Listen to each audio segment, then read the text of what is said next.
Halo guys, mungkin banyak yang penasaran kali ya, kenapa gua tiba-tiba jadi tunanetra. Nah, di video kali ini gua mau cerita nih, kenapa kondisi gue jadi seperti ini. Maksudnya jadi memiliki kondisi tunanetra gitu ya. Ya ini kita sambil jalan-jalan juga ya. Kita lagi di kampus kan. Jadi ini di belakang gua nih ada Ohio State Stadium. Gitu. Dan ini lagi suhunya sekarang sekitar 10 derajat ya. Jadi panas dan dingin, anginnya yang dingin. Gitu. Oke, tadi ya yang pengen gue ceritain sebelumnya ya.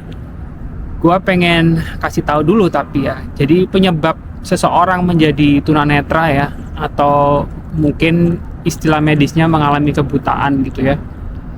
Itu disebabkan oleh 3 hal. Yang pertama itu karena keturunan, kemudian karena penyakit, dan yang terakhir itu karena faktor eksternal gitu ya. Nah, kalau dalam kasus RP itu sebenarnya dia itu dimulainya itu sejak bayi sebenarnya. Jadi kerusakannya itu sudah dimulai sejak bayi lahir, itu sudah dimulai, tapi prosesnya itu sangat lambat gitu ya. Ada 2 sih, ada yang cepat, ada yang lambat gitu. Jadi penyakit ini memiliki sifat progresif dan juga degeneratif ya. Jadi semakin lama semakin menurun dan terus berprogres selama hidup, itu semakin rusak lah istilahnya. Nah, gejala pertama yang paling umum terjadi pada orang-orang dengan diagnosa RP itu adalah kehilangan kemampuan untuk melihat dalam kegelapan gitu ya, atau mengalami rabun malam gitu saat di usia yang sangat muda gitu. Nah, kalau gue sendiri itu ngerasain udah mulai kesulitan melihat dalam gelap itu di usia-usia inilah 10 tahun gitulah ya. Tapi nah, kalau gue sendiri tuh di usia 6 tahun itu sudah mulai pakai kacamata ya. Jadi waktu itu gue masih kelas 1 SD, tapi sudah mulai harus pakai kacamata, dan gue ngerasa aneh sih gitu, karena temen-temen satu kelas nggak ada yang pakai kacamata, gue sendiri. Dan gue inget banget tuh ibu gue tuh mintain ini guru kelasnya itu untuk ngikutin gue gitu untuk pakai kacamata di kelas gitu, tapi gue nggak mau, malu gue gitu. Tapi perjalanan sampai di usia sekitar 13 14 tahun gitu, waktu SMP ya. Nah, itu mulai kerasa semakin parah gitu. Jadi mulai kerasa di usia 13-14 gitulah. Jadi mulai kerasa semakin parah ya. Tapi kondisi tadi ya, rabun malam itu sebenarnya sudah mulai kerasa dari usia 10 gitu. Nah, di usia 13-14 itu sebenarnya lebih ke arah kerusakannya mulai di central visionnya ya. Central vision itu penglihatan tengah kita gitu guys. Jadi tadi kan seperti gua bilang tadi ya, ada 2 sel gitu ya, yaitu rod dan juga cone. Cone itu kerucut ya, sel kerucut itu dia yang mempengaruhi kemampuan kita untuk melihat sentral ya, di sentralnya gitu. Jadi untuk melihat detail gitu ya. Ya luasnya itu sekitar mungkin 20% dari seluruh penglihatan kita gitu. Nah, yang rod, yang sel batang itu mempengaruhi sisi penglihatan sisi kita gitu. Jadi istilahnya kalau kita lihat lurus gitu ya, kita masih bisa melihat dari ekor mata gitu ya. Nah, itu penglihatan tepi ya namanya, atau peripheral. Nah, RP itu sebenarnya menyerang ke rodnya dulu gitu ya, sel batangnya dulu. Dan salah satu kemampuan sel batang itu adalah beradaptasi dengan cahaya. Itu kenapa tadi biasanya pada level awal ya, apa sih namanya, pada tahap awal gitu ya, perkembangan RP itu pasti dimulainya dengan rabun malam gitu, karena kerusakannya ada pada di sel batang itu gitu. Dan sel-sel batang ini banyak yang mati gitu. Jadi secara nggak sengaja penyakit ini, RP itu meminta otak untuk mematikan sel itu daripada dia harus menghidupkan gitu, istilahnya seperti itu. Daripada berkembang, dia malah keliru ngasih perintah pada sel untuk mati gitu. Nah, bentuknya itu titik-titik hitam itu, makanya itu kenapa kok disebut retinitis pigmentosa ya, seperti pigmen gitu. Pigmen yang titik-titik gitu.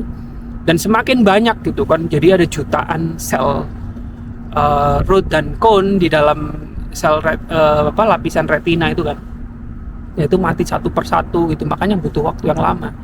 Tapi semakin lama penglihatan tepi ya semakin sempit gitu, semakin menyempit gitulah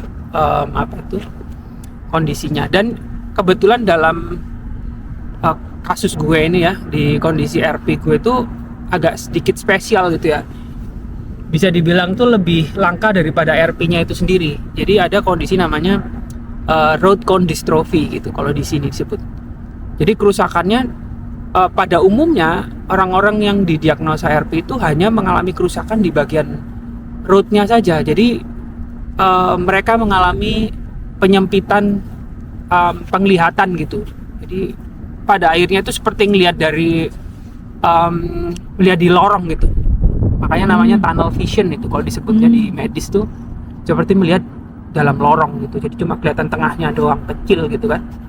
Nah, dalam kondisi gue itu dua-duanya, jadi ternyata cone-nya itu juga rusak. Gitu. Jadi tengahnya ini juga rusak. Jadi menghalangi gitu ya, karena dia banyak pigmen di tengah-tengah ini, kemudian pigmen di pinggir-pinggir gitu. Jadi bentuknya sekarang jadi kayak ring gitu ya, ring vision atau seperti penglihatan cincin, karena tengahnya itu mulai gelap dan pinggirnya juga semakin ke tengah itu juga gelap juga gitu. Nah, waktu di usia SMP itu, di usia remaja itu, gue mulai kesulitan ngelihat papan gitu. Itu yang paling gue inget tuh. Jadi gue udah di row keberapa ya waktu itu ya, row kelima atau keempat itu ya. Sebelumnya itu gue masih bisa lihat tuh papan. Tapi tiba-tiba aja itu, nih papan kok jadi burem gitu. Nah itu pertama kali gue ngerasain ada yang aneh gitu. Yang akhirnya gue ngecek ke dokter mata seluruh Malang ya. Gue dari Malang di Jawa Timur ya. Di seluruh Malang tuh waktu itu satu kota ya, dokter matanya itu nggak ada yang tahu gitu. Ini penyakit apa gitu. Jadi udah dites pakai segala macam cara itu nggak tahu ini penyakit apaan gitu. Sampai akhirnya di Surabaya waktu itu dibentuk tim untuk memeriksa gitu kan kondisi gue, dan akhirnya keluarlah diagnosa tersebut, yaitu retinitis pigmentosa. Itu pertama kali gue inget tuh tahun berapa ya itu ya, 97-an lah diagnosanya, itu 97 ya, jadi udah lama banget. Tapi gue waktu itu waktu dibilang gue terdiagnosa RP dan dokternya cuma bilang gini, ini kondisinya akan terus menjadi apa ya, semakin memburuk ya, akan semakin parah, dan pada akhirnya di usia 40 gue akan mengalami kebutaan total gitu. Dan tidak ada obatnya, itu yang dia bilang waktu itu, gue paling ingat. Dan tidak ada apa ya, tidak ada, jadi intinya nggak ada obatnya gitulah ya. Nah sejak saat itulah entah kenapa ya, itu kondisi gue jadi kerasa perbedaannya gitu. Dari sebelumnya yang rasanya gue masih bisa lihat, gue masih bisa melakukan apapun lah ya secara mandiri gitu, mulai agak terganggu gitu dengan kondisi gue. Jadi terutama dari ini ya, secara akademis gue mulai agak kesulitan karena melihat mulai harus deket gitu ya. Nah inilah yang disebut kondisi low vision gitu ya.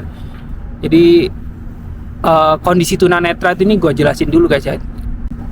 Jadi ada dua kategori gitu ya untuk tunanetra. Yang pertama itu tunanetra total atau totally blind, dan yang kedua itu kondisi low vision gitu, atau seseorang yang mengalami gangguan penglihatan. Nah bedanya kalau totally blind ya seperti terminologinya ya, artinya ya sama sekali tidak bisa melihat gitu ya, istilahnya totally dark gitu ya. gelap gitu ya, bukan hitam ya, tapi gelap gitu. Nah, sedangkan low vision ini ada level-levelnya dari mulai ringan sampai yang sangat berat gitu. Jadi kalau teman-teman lihat ada yang mengalami low vision tapi masih ringan, itu biasanya dia masih bisa bermobilitas secara mandiri gitu ya. Mungkin ngelihatnya itu deket banget gitu. Nah, jadi sebenarnya kalau definisinya itu tunanetra itu ketika dia itu dibilang menjadi tunanetra ketika penglihatannya itu 20 sampai per 200 ke atas gitu ya. 20 per 200 atau 6 per 60. Nah, maksudnya apa nih? 6 per 60 itu maksudnya ketika orang lihat ya, orang dengan penglihatan yang sehat itu bisa melihat dengan jarak 60 meter. Nah, orang-orang dengan gangguan penglihatan itu cuma bisa lihat dalam jarak 6 meter gitu ya. Jadi kalau 10 meter berarti 1 meter gitulah. 1, 10 atau 6 per 60. Mereka nyebutnya gitu ya, 6 per 60. Itu artinya dia sudah termasuk dalam kategori tunanetra. Ada satu lagi sebenarnya, yaitu lapang pandang gitu kategorinya. Jadi lapang pandangnya itu semakin menyempit ya, sampai sekitar 10 derajat. Nah, inilah yang disebut tunanetra gitu ya. Nah, dalam kasus gue gini, penglihatan gue itu semakin menyempit gitu ya, dan di tengahnya juga terhalang gitu. Dalam perjalanan itu cukup lambat sebenarnya, mulai dari usia gue waktu itu berapa berarti ya, 17-an ya kira-kira, 17 tahun sampai usia 30 itu perjalanan kerusakannya itu ya, progresnya itu cukup lambat gitu. Jadi mungkin kalau dipersenin gitu ya, dari 100% tuh ke menjadi sekitar 30%-an lah ya, itu cukup lama lah ya, lebih dari 10 tahun berarti kan, 15 tahun lah anggaplah seperti itu. Dan di usia di atas 30 waktu itu, ya gue beberapa kali cari second opinion gitu guys. Jadi gue sempat ke Australia di tahun 2003 waktu itu, gue ingat, untuk periksa ke salah satu dokter ahli retina di Australia, di Sydney waktu itu, dan jawabannya sama waktu itu ya. Jadi diagnosanya tetap di RP. Dia juga bilang there is no cure gitu ya, tidak ada obat, nggak ada obat. Terus gue di tahun 2012 gue ke Singapura, ke salah satu ahli retina juga di Singapura itu. Dia cukup terkenal di Asia. Ternyata hasilnya tetap sama ya, jadi tetap retinitis pigmentosa, cuma dia lebih detail sedikit.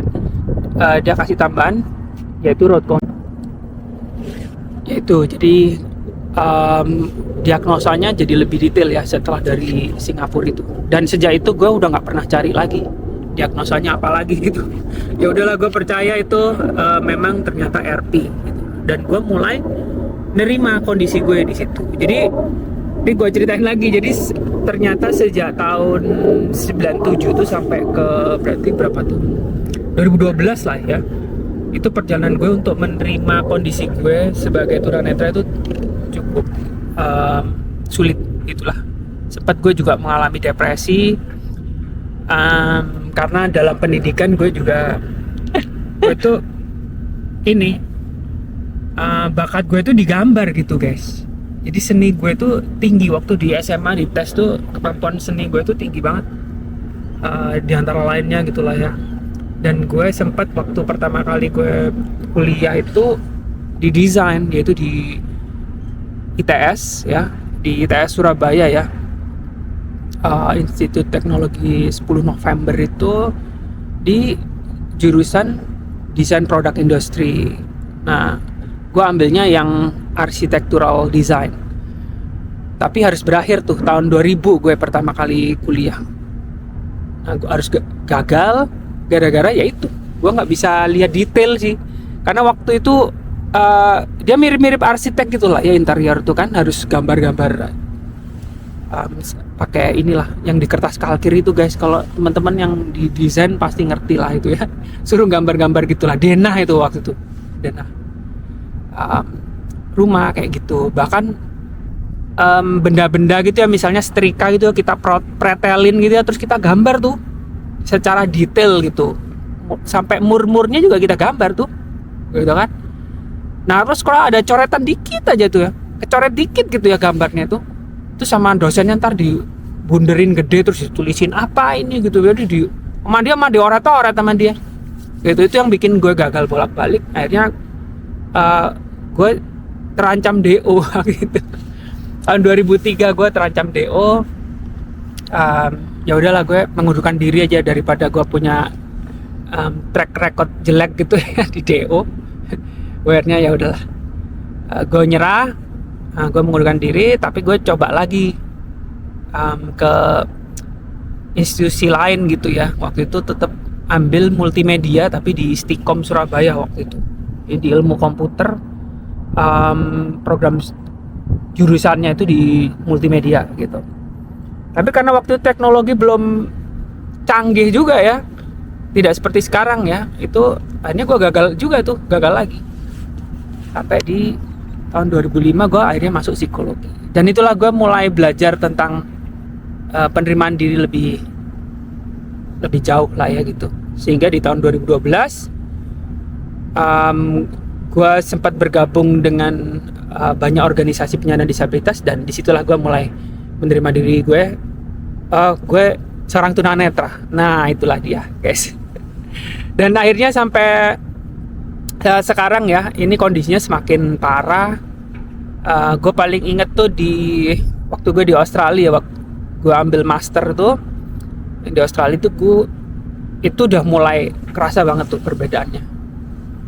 Oh ya, gue sempet ini ya, gue nyupir mobil gitulah guys, nyupir mobil, juga naik motor juga, dan itu berhenti di tahun 2015 waktu itu, sebelum gue berangkat ke Australia, karena kondisi gue udah semakin parah. Gue ngerasa udah nggak bisa nyupir lagi, dan itu, tapi gue nggak nyesel sih, karena alhamdulillahnya sih orang tua membolehin gue itu ya. Jadi nggak ngelarang lah kalau gue berkendara gitu ya, meskipun gue kecelakaan udah bolak-balik. Bahkan yang terakhir kali itu yang naik motor itu, gue patah jari kelingking kanan ya, tuh patah tuh karena kecelakaan. Tapi ya udah, itu berakhir dari situ. Gue udah nggak pernah mengendarai mobil, dan gue mulai mengenal tongkat, mulai menggunakan tongkat untuk bermobilitas juga waktu di Australia di tahun 2016 gitu lah. Dan sejak saat itu gue masih terus menggunakan, karena sekarang ini kondisi gue tinggal 5% ya. Jadi dari 100% ke 5% saat ini tuh butuh waktu 40 tahun lebih ya. Ya jadi sedikit meleset perkiraan dokter yang katanya 40 tahun gue bakal totally blind. Ternyata gue masih punya sisa penglihatan guys. Gue masih punya sekitar 5% ya. Sekarang nih apa ya? Umurmu berapa sekarang? 41 sekarang. Tapi yang gue lihat sekarang ini bener-bener inilah, seperti kabut gitu ya di mana-mana. Jadi inilah buram banget lah gitulah, kayak melihat dalam kabut gitu. Kayak di film Silent Hill gitu guys. Ya di mana-mana ada kabut. Karena itu gue butuh menggunakan tongkat gitu untuk bermobilitas. Itu ceritanya guys, kenapa gue bisa berakhir menjadi tunanetra ya. Jadi diakibatkan oleh penyakit yang namanya retinitis pigmentosa atau RP gitu ya. Ada banyak sih ya yang menyebabkan menjadi kondisi tunanetra kan, seperti glukoma gitu, diabetik retinopati, katarak gitu kan, dan macam-macam lah penyakit itu. Minum. Tapi kalau di kondisi gue karena RP itu sih. Nah, permasalahan RP itu sebenarnya gini, kerasanya itu baru di usia-usia produktif. Nah inilah yang menjadi isu. Oke, gitu aja. Sampai ketemu lagi di video lainnya. Jangan lupa like, share, dan komen di video ini. Dan mungkin kita akan jalan-jalan lagi nih di kampus gue. Bye-bye!